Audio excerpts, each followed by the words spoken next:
Everyone shares a reality called Earth and a human body. We're all on the same stage, playing different roles, but the stage unifies us to some degree. None of us can look across the stage and see a beautiful world of peace and harmony, or goodwill to all men. It isn't the reality that encompasses us. The question is, how do we move closer to a reality that supports our most innate truth, that I am, we are? How do we create a stage and write a play that supports our transformation into the sovereign integral that is in fact what we each are? Has religion shown the way? Has spirituality? How about science? How about our education system? Government? My point is that nothing that is currently in play is uniting us in equality and oneness. If you look at everything in your world, after you hear this interview, you will see that our world is designed for a very specific function, and this function is to feel separation. It can be as obvious as the color of skin, gender and different cultures, to the subtler distinctions between religions and spirituality, but the design is fractal, and it infuses everything in this world, in this common unity I have called separation. Ironically, our unity is separation. If you agree, if you also see, or sense this separation, you might also decide that it's escalating, not moving in the direction of unity, but further towards diversification and distinction, as if the more granular humanity becomes, in its information access and expression, the more it drifts apart into clumps of similarity, that feign unity within the clump, but expresses separation to the whole. The leaders of this world, whether they come from political, economic, military, religious or cultural perspectives, know how to speak the language of unity and oneness, but their actions are the result of programs that often act in reverse. This isn't about thoughts and language. This is about behaviors and actions. People know how to disconnect from their thoughts and say one thing, and then do another. They know how to feign care, but their actions demonstrate hollowness. This is not an indictment to every standing solution, but nothing has worked. Religion's failure has birthed the nihilistic and disillusioned organizations of darkness and occult experimentation. They feed off one another. It's symbiotic survival. But what is lost in this is the reality that confusion and disaffection reaches into the world's populations and fills our collective minds and hearts. There is hope. Hope resides in the vacuum of unity and oneness that is unaligned to anything on this planet. No one owns it, or controls it, or administers it. There is no mediation or a go-between. It is completely unique. For all intents and purposes, it has never been seen or heard. It is on the other side of the wall. This is our hope, as foreign and strange as it may seem. What is in this world is not working, and it is because of separation. I don't care if you read the most esoteric, spiritual information on this planet, it is of separation. I've read esoteric, spiritual documents, over the past 20 years, that would make most people swoon, and say to themselves, this is the highest information, or this information is true because it is so detailed. No one could possibly know this much detail, unless it was true. The most esoteric information on this planet was not written by human beings, but through human beings, vis-a-vis channeling. The channeling speaks of wonderful spiritual realities, of how humans and aliens are one, of how the deep psychology of human beings is constructed, of the complex cosmological environment in which humanity is nested. All wonderful information except no one mentions how we are enslaved, or why, or by whom. Not one. If these wonderful sources of information knew about how humanity is enslaved, wouldn't they share it? Isn't this the most basic point of information? What the wing makers call the inception point. Why hasn't any of this esoteric literature shown this? I'll tell you, because the beings are either inside the hologram and don't realize it themselves, or are part of a deception and are guarding its discovery from humans. They're no different from us as infinite beings.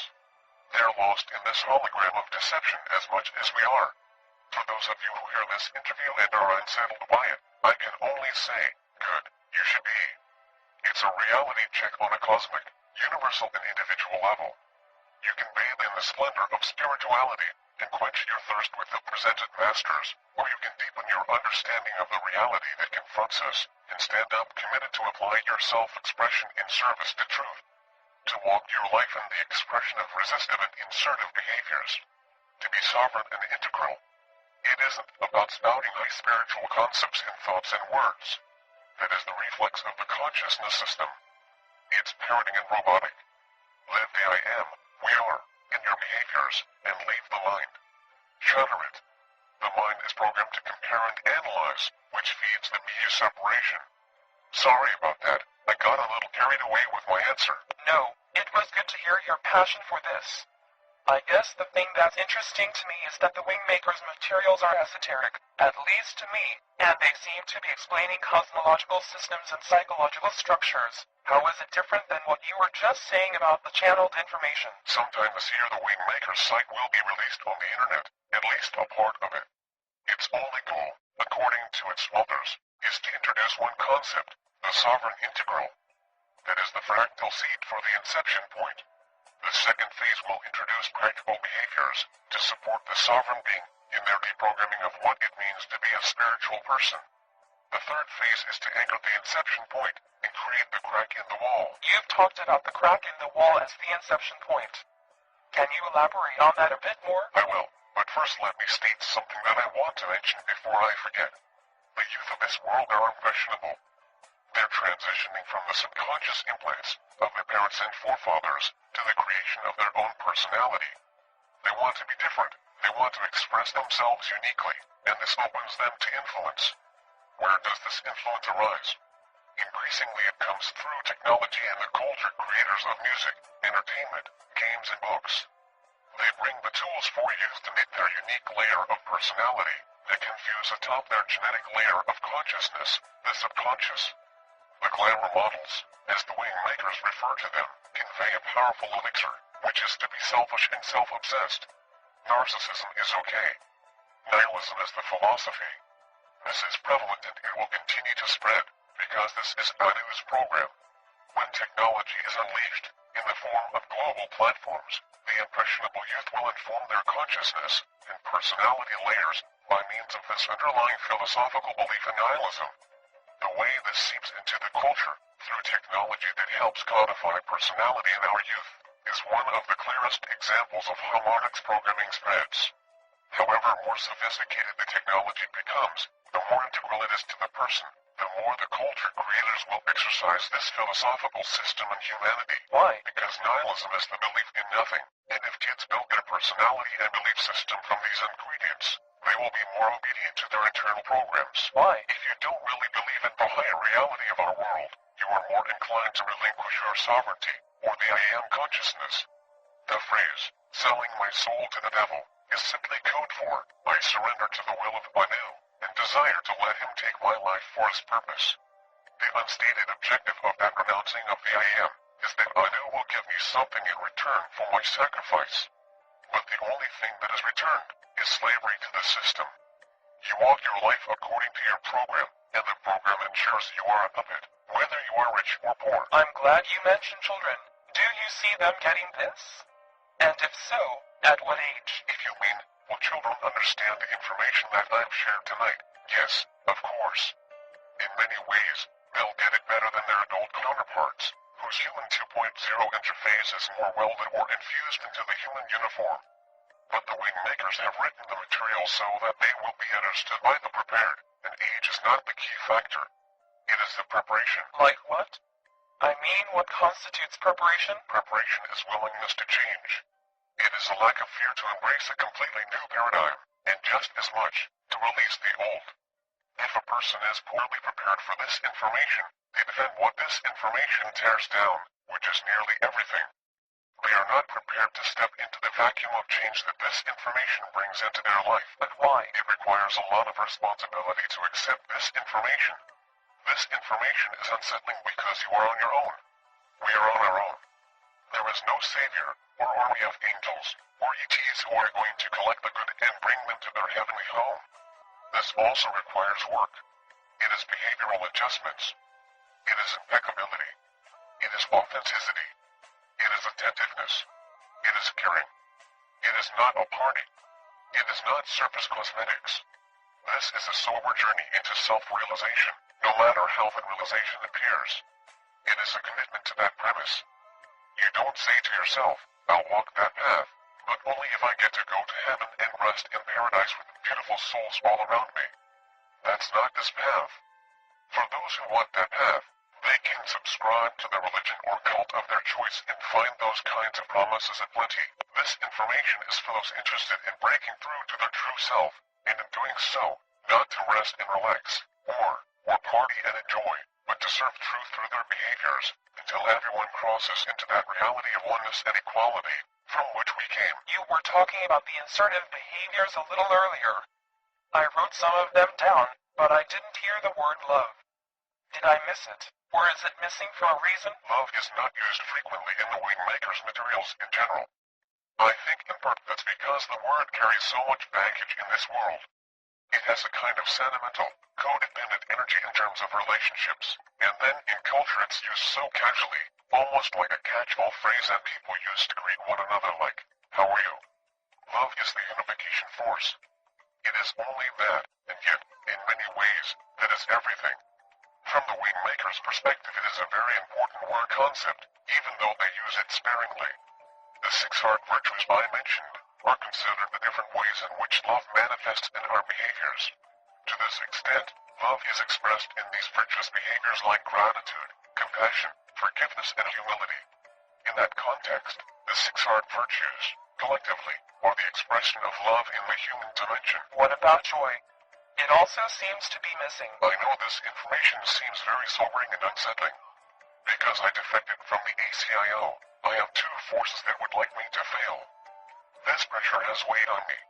It had activated a degree of paranoia within me that I didn't know was possible. For this reason, joy, at least as it pertains to me, has not yet been a part of my personal experience. I'm sure everyone will receive these materials differently, especially the information in this interview.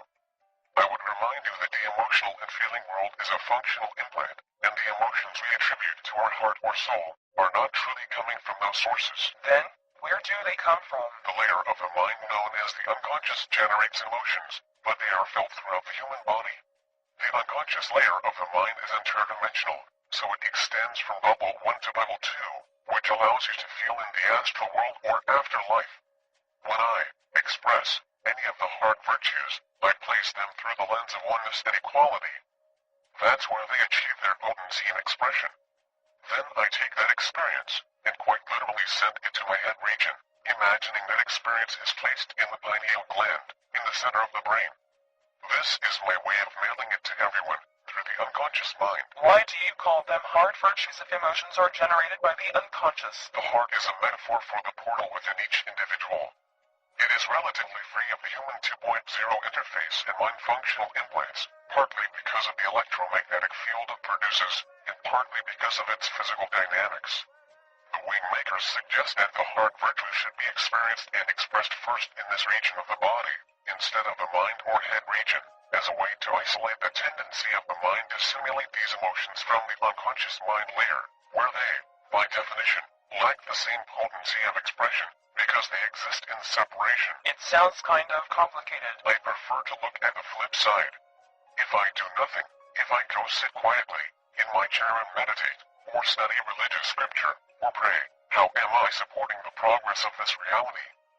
If this world remains ensnared in deception, that's complicated, not just for me, but every being in bubbles 1 and 2. One of the things you've mentioned frequently is this notion of oneness and equality. I understand the meaning and import of the words, but these are certainly not new concepts. Doesn't every spiritual teacher say this? Not all, but some do. You can go back 2,500 years to Heraclitus, who announced that all things are one. It is an important concept of human philosophy, and to some extent modern-day physics. With regard to religions, often the founder says one thing, and the followers, who organize and interpret the founder's words and teachings, alter it. But oneness and unity have not been mainstays of religion, particularly in the context of behaviors. The Wingmakers are focused on behavioral intelligence, expressed through the lens of oneness and equality. The I am, we are, is rooted in this principle. It may not seem like a big deal to adopt this simple philosophical perspective, and frankly, it isn't, because they're simply words and it's only a concept, but if it's genuinely adopted and anchored in the core of your belief system, then you can possess the necessary commitment to express this in your behaviors. And this is where most people will probably have a problem.